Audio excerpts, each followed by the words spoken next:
नोएडा में वर्कर्स के हंगामे के मामले में अब पुलिस एक्शन में है। एक और अब तक 300 लोगों को गिरफ्तार करके जेल भेजा गया है, तो दूसरी ओर जांच के लिए गठित की गई कमेटी नोएडा पहुंच गई है, जो आज घटनास्थल का दौरा करेगी। साथ ही श्रमिक संगठनों के साथ भी मीटिंग होगी, क्योंकि सीएम योगी हालात पर नजर बनाए हुए हैं। ऐसे में नोएडा में सभी पुलिस वालों की छुट्टियां टेम्पररी तौर पर सस्पेंड कर दी गई है। जो छुट्टी पर गए हैं उन्हें भी वापस बुला लिया गया है और मामले की जांच तेज कर दी गई है। तो नोएडा में मजदूरों का हंगामा हुआ था, इस दौरान पुलिस के साथ झड़प हुई थी। अब इस पूरे मामले में जो छानबीन की गई है उसमें साजिश का पता लगा है।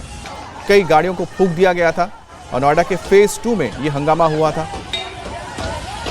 अब इस पूरे मामले में 300 लोगों को गिरफ्तार किया गया है। अब इसके लिए एक जांच कमेटी भी तैयार की गई है। न्यूनतम वेतन 20,000 रुपए मांगी गई है। 11 अप्रैल से ओवरटाइम दोगुना करने की बात मान ली गई है। कंपनी को मजदूर को ओवरटाइम देना होगा। सैलरी बढ़ाने का फैसला राज्य सरकार के स्तर पर छोड़ा गया है। हर साल 30 नवंबर तक ये बोनस दिया जाए। ये तमाम वो मांगे हैं जो इस वक्त ये मजदूर मांग रहे हैं। ये तस्वीर आप देख सकते हैं कि किस तरह से हंगामा हुआ था कल, और इसी हंगामे के बाद पुलिस को एक्शन लेना पड़ा था और पुलिस के एक्शन में 300 लोगों को गिरफ्तार किया गया है। अब इसके पीछे बताई जा रही कि एक साजिश भी है, जिसके तहत किसानों मजदूरों के आड़ में असामाजिक तत्वों ने यह पूरा हंगामा किया।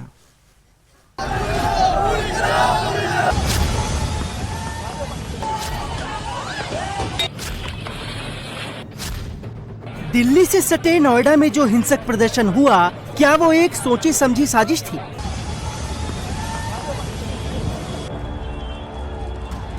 आखिर कौन नोएडा में दंगा करवाना चाहता था और किसने प्रदर्शनकारी मजदूरों को भड़काया?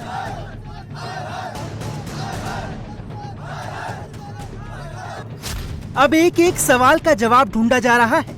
न सिर्फ आला अधिकारी बल्कि सूबे के मुखिया योगी आदित्यनाथ भी एक एक जानकारी ले रहे हैं।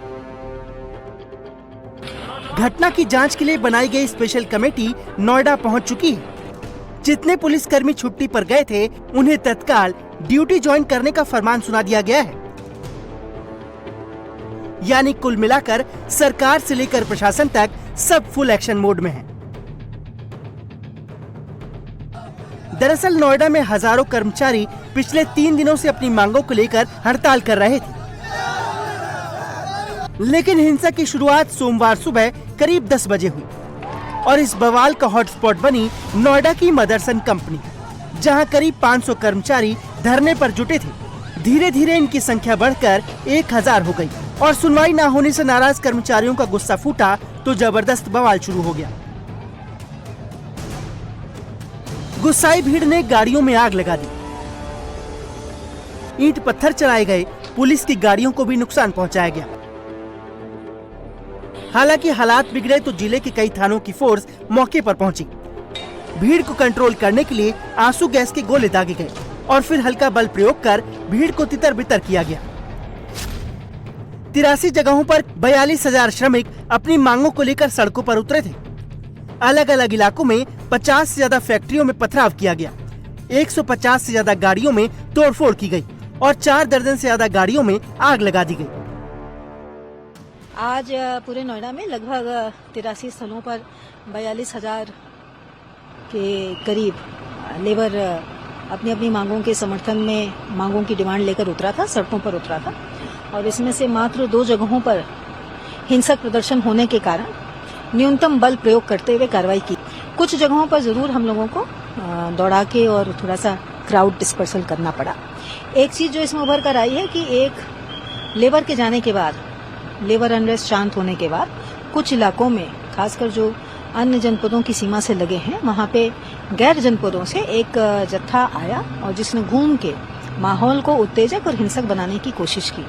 इस जत्थे में से कुछ लोग हमारी गिरफ्त में आए हैं और बाकियों को पहचान करके सीसीटीवी फुटेज के माध्यम से पहचान करके उन पर कार्रवाई की जाए। वो 2 सोशल मीडिया हैंडलों से गलत सूचना प्रसारित की गई, जिसकी वजह से उसको वायरल कराया गया और जिसकी वजह से उत्तेजना फैली। शांत धरने पर बैठे हुए मजदूरों में सनसनी फैली और उन्होंने जो है पुलिस के सामने आके उग्र प्रदर्शन किया। ऐसे 2 सोशल मीडिया हैंडल्स को आइडेंटिफाई करके उन पर भी एफआईआर दर्ज की गई। हैरानी की बात यह है कि मजदूरों की कई मांगे मान ली गई थी, नोएडा की डीएम की अध्यक्षता में एक कमेटी बनी थी। कंपनियों से कहा गया कि 11 अप्रैल से मजदूरों को ओवरटाइम करने पर डबल भुगतान देना होगा। कंपनियां भी इसके लिए तैयार हो गई थी, लेकिन सोमवार को अचानक प्रदर्शनकारियों ने हिंसा शुरू कर दी। इस दौरान यह अफवाह फैला दी गई कि पुलिस ने प्रदर्शनकारियों पर फायरिंग कर दी है, जिससे प्रदर्शनकारी और भड़क गए। अब नोएडा पुलिस सोशल मीडिया पर ऐसी अफवाह फैलाने वाले अकाउंट पर एक्शन ले रही है। 300 लोगों को गिरफ्तार कर न्यायिक हिरासत में भेज दिया गया है। कई व्हाट्सएप ग्रुप की जांच साइबर टीम कर रही है। 2 एक्स हैंडल्स पर अफवाह फैलाने वाले आरोप में एफआईआर दर्ज की गई है, जबकि 50 से ज्यादा ऐसे अकाउंट्स की जांच की जा रही है, जिनके जरिए नोएडा में मजदूरों को भड़काने वाली अफवाहें फैलाई गई। 2 सोशल मीडिया हैंडलों से गलत सूचना प्रसारित की गई, जिसकी वजह से उसको वायरल कराया गया और जिसकी वजह से उत्तेजना फैली। शांत धरने पर बैठे हुए मजदूरों में सनसनी फैली और उन्होंने जो है पुलिस के सामने आके उग्र प्रदर्शन किया। ऐसे 2 सोशल मीडिया हैंडल्स को आइडेंटिफाई करके उन पर भी एफआईआर दर्ज की गई है और ऐसे लोगों के माध्यम से अगर गलत सूचना प्रसारित करके पुलिस के द्वारा कहीं भी फायरिंग नहीं की गई है, बहुत संयम का परिचय देते हुए न्यूनतम बल प्रदर्शन करते हुए मात्र 2 जगहों पर बल का प्रयोग किया गया है और ऐसे में उनके द्वारा इस तरह की फायरिंग और डेड होने की सूचना प्रसारित की गई, तो ऐसी अफवाह फैलाने वालों से भी सख्ती से निपटा जाएगा और आने वाले दिनों में कड़ी धाराओं में, आज भी मुकदमा लिखा जा रहा है, आने वाले दिनों में भी उनके खिलाफ कड़ी धाराओं में मुकदमा लिखा जाएगा। इसके अलावा घटना की जांच के लिए सरकार की बनाई गई कमेटी नोएडा पहुंच चुकी है, जो आज घटना स्थलों का दौरा करेगी, नुकसान का अनुमान लगाने के साथ ही हिंसा की वजहों की पड़ताल करेगी। श्रमिक संगठनों के साथ भी कमेटी बैठक करेगी। मजदूरों के प्रोटेस्ट को लेकर सीएम योगी ने लोकल प्रशासन से डिटेल रिपोर्ट मांगी है। मजदूरों के साथ बात करने और उनकी मांगों पर सहानुभूति के साथ विचार करने को कहा है। सीएम ने कहा है कि सरकार श्रमिकों के साथ है, लेकिन कुछ लोग साजिश के तहत माहौल खराब करने की कोशिश कर रहे हैं। आज जब उत्तर प्रदेश में आपकी डबल इंजन की सरकार सुरक्षा का, सुशासन का, सेवा का, इंडस्ट्रियलाइजेशन का एक मॉडल खड़ी कर रही है, नौजवान के लिए नौकरी और रोजगार की गारंटी दे रही है, तब जब यह सब कुछ हो रहा है, कुछ लोग उस शांति को समृद्धि की ओर बढ़ने से रोकने के लिए अशांति पैदा करने के भी षड्यंत्र कर रहे हैं। सीएम ने इसे षड्यंत्र बताया तो अखिलेश यादव ने सवाल खड़े कर दिए। उन्होंने पूछा कि अगर ये षड्यंत्र था तो खुफिया पुलिस क्या कर रही थी।